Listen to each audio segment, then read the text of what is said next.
Army chief general Asim Munir को खैबर पख्तूनख्वा में इंसदाद दहशतगर्दी ऑपरेशंस पर ब्रीफिंग। सिपा सलार ने कहा फितना ख्वारिज और उनके नेटवर्क के खिलाफ मुत्तहिद हैं।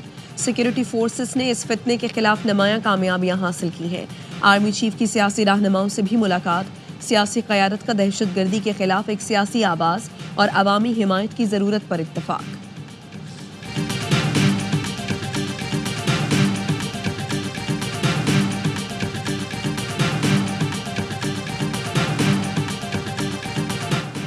वज़ीर-ए-आज़म शहबाज शरीफ ने वफाकी काबीना का इजलास आज तलब कर लिया।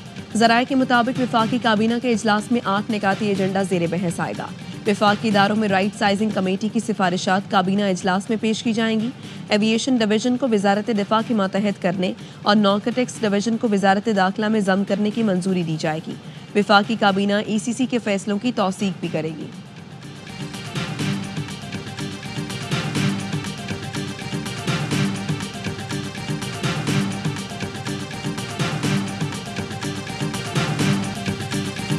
ऑपोजिशन का कौमी असम्बली में हंगामा, शोर शराबा, हू करके वज़ीर-ए-आज़म की नकल भी उतारी। ऑपोजिशन अरकान ने ख्वाजा आसिफ की तकरीर पर हंगामा शुरू कर दिया। एहतजाज के बाद वॉकआउट कर गए।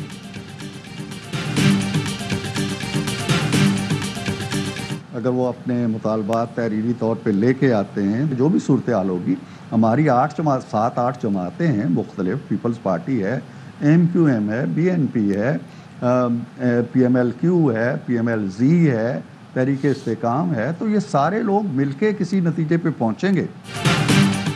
PTI मुतालबात पेश करती है तो हमें भी वक्त चाहिए होगा। इत्तेहादी हुकूमत है, इत्तेहादी पार्टियों के साथ गुफ्तगू करना होती है। PTI को मालूम है बानी की रिहाई एग्जीक्यूटिव ऑर्डर के जरिए नहीं हो सकती। हुकूमती मुज़ाकराती कमेटी के तर्जुमान इरफान सिद्दीकी कहते हैं PTI हमारे दरवाजे पर आ गई है तो फिर हम पर भी भरोसा करें। शेख वकास ने कहा 16 जनवरी की मीटिंग के बाद अगर कमीशन नहीं बना तो चौथी मीटिंग में मैनी वहीं ठहरेंगे। 9 मई और 26 नवंबर पर जुडिशल कमीशन बनाए बगैर बात आगे नहीं बढ़ेगी। हमने शुरू से वाजे किया 2 मुतालबात हैं, ताखीर हुकूमत की तरफ से हुई।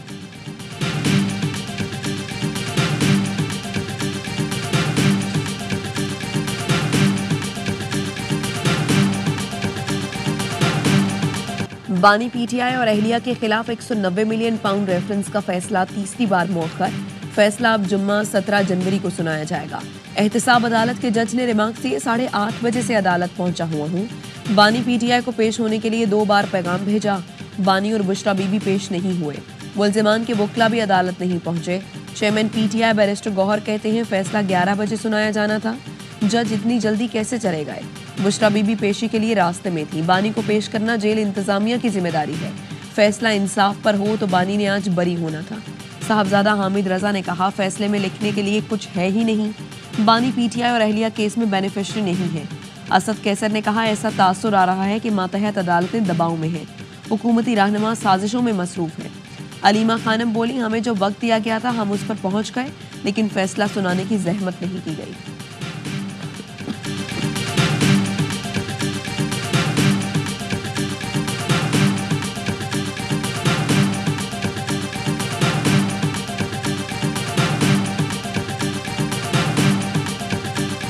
मुल्जिमान गुज़श्ता रोज अदालत में पेश नहीं हुए। तोशाखाना केस में भी उन्होंने हाई कोर्ट से स्टे लिया। मुकदमात को तूल देने के लिए हर हरबे इस्तेमाल किए जा रहे हैं।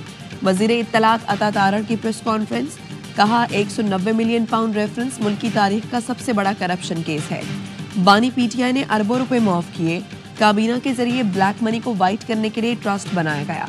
तलाल चौधरी ने कहा बरतानिया ने 190 मिलियन पाउंड वापस किए, लेकिन रास्ते में ही डकैती पड़ गए। फैसला आज हो या कल 190 million pound open and shut case है। वज़ीर इत्तलात पंजाब अज़मा बुखारी बोली जज 2 घंटे चोरों के टब्बर का इंतजार करते रहे। मौसूफ अपने सेल से कमरे अदालत में ही ना पहुंच सके।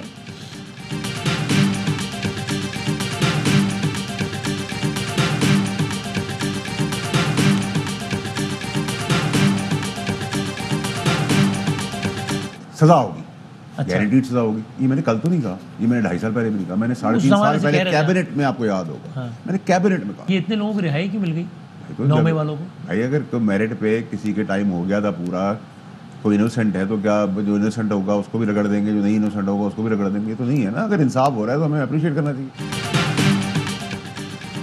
इंसाफ हो रहा है तो उसकी तारीफ करनी चाहिए। मिलिट्री कोर्ट से सजाओं के बावजूद लोगों को बरी किया गया तो तारीफ करनी चाहिए। 190 बिलियन पाउंड 9 मई 26 नवंबर के केसेस हकीकत में मौजूद हैं। 190 मिलियन पाउंड केस में इख्तियारात का गलत इस्तेमाल किया गया है, सजा तो मिलेगी। सेनेटर फैसल वादा की प्रोग्राम 11th आवर में गुफ्तगू, कहा शहबाज शरीफ के जाती तौर पर ताल्लुकात एस्टैब्लिशमेंट के साथ अच्छे हैं। SIFC को आर्मी चीफ लीड कर रहे हैं जो बेहतरीन काम कर रही है। हुकूमत कुछ क्रेडिट ले रही है तो लेने दे, उसमें गलत क्या है। 2025 में पाकिस्तान के लिए बहुत खुशखबरियां होंगी। पाकिस्तान के लिए टेक ऑफ का साल होगा। हुकूमत और PTI में मुज़ाकरात बिल्कुल शुरू होंगे, लेकिन 20 जनवरी के बाद होंगे।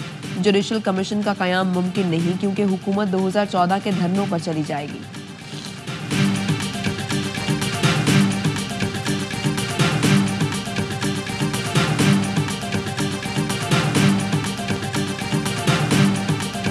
पाकिस्तान के दीगर सूबे सिंध की कामयाबी को फॉलो कर रहे हैं। सिंध हुकूमत बच्चों की सेहत से मुताल्लिक़ इनकलाबी इक़दामात कर रही है।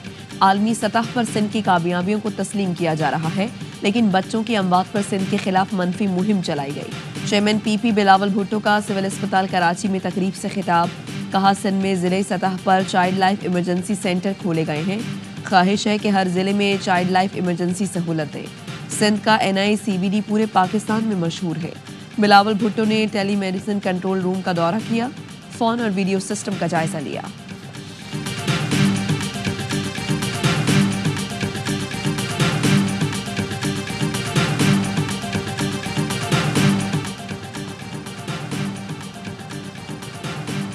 सिक्योरिटी फोर्सेस का बलूचिस्तान के जिला कच्ची में इंटेलिजेंस बेस्ड ऑपरेशन, फायरिंग के तबादले में 27 दहशतगर्द मारे गए। ऑपरेशन के दौरान मुतादिद ठिकानों, असलहा, बारूद और धमाका खेज मवाद तबाह कर दिया गया। ISPR का कहना है हलाक दहशतगर्द कानून नाफिज करने वाले इदारों को मतलूब थे, फोर्सेज और शहरियों के खिलाफ कार्रवाइयों में मुलव्वस थे। कुरम में बंकर्स के मिसमारी का मरहलावार आगाज, जरगे के फैसलों पर अमल दरामद शुरू कर दिया गया। इब्तदाई तौर पर जिला कुरम, बालिशखेल और खारकले में मुखालिफिन का एक एक बंकर मिसमार कर दिया गया। मुशीर इत्तलात बैरिस्टर सैफ कहते हैं ग्रैंड अमन, जरगा और मकामी अमन कमेटियों की निगरानी में सिक्योरिटी फोर्सेस ने बंकर्स मिसमार किए। एपेक्स कमेटी और अमन माहिदे की रोशनी में तमाम बंकर्स मिसमार किए जाएंगे। जरगे के तमाम फैसलों पर मिनोअन अमल होगा।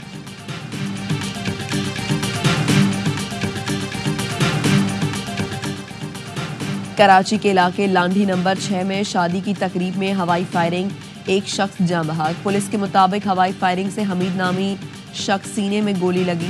मकतूल हमीद दुल्हे का रिश्तेदार और एक ही महल्ले में रहते हैं। जाए वकुआ पर पहुंचे तो शादी की तकरीब वाले घर को ताला लगाए हुए थे। पुलिस ने मुतादिद अफराद को पूछताछ के लिए हिरासत में ले लिया।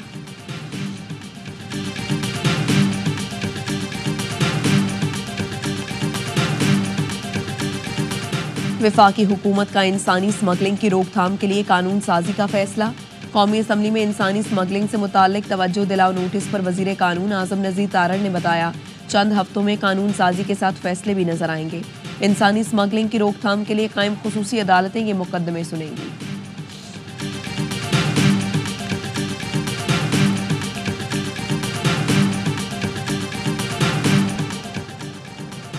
स्टार खिलाड़ियों की भरमार, PSL 10 का एक्शन होगा धमाकेदार। Daryl Mitchell, Matthew Shaw, Chapman और एलन जैसे खतरनाक बैटर्स मुख्तलिफ टीमों का हिस्सा बन गए। कोयटा ने फहीम अशरफ और चैपमैन को प्लैटिनम कैटेगरी में मुंतखब किया।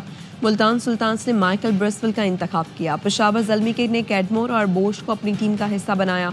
आसिफ अली को लाहौर ने सिल्वर कैटेगरी में चुना। तमाम टीमों ने platinum, diamond, gold, silver, emerging और सप्लीमेंट्री कैटेगरी में खिलाड़ी मुंतखब किए। 20-20 रुकनी स्क्वाड को हतमी शक्ल दी थी।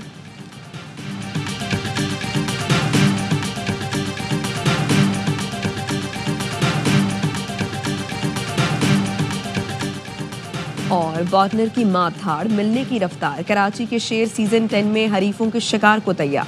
PSL की मकबूल तरीन टीम कराची किंग्स ने भी 20 रुकनी तगड़ा स्क्वाड बना लिया। T20 स्पेशलिस्ट डेविड वार्नर पहली बार PSL में बॉलर्स के छक्के छुड़ाएंगे। प्लेटिनियम कैटेगरी में एडम मिलने और अब्बास आफरीदी शामिल। डायमंड में खुशदिल शाह, हसन अली और जेम्स विंस हिस्सा बने। गोल्ड में शान मसूद, आमिर जमाल और इरफान न्याजी मौजूद। इरफात मिनहास, टिम साइफर, जाहिद महमूद, लेटन दास और मीर हमजा सिल्वर कैटेगरी में शामिल हैं। इमर्जिंग में किंग्स ने फवाद अली और रियाजुल्लाह का इंतखाब किया। केन विलियमसन, मोहम्मद नबी, उमैर बिन यूसुफ और मिर्जा मामून को सप्लीमेंट्री में चुना गया।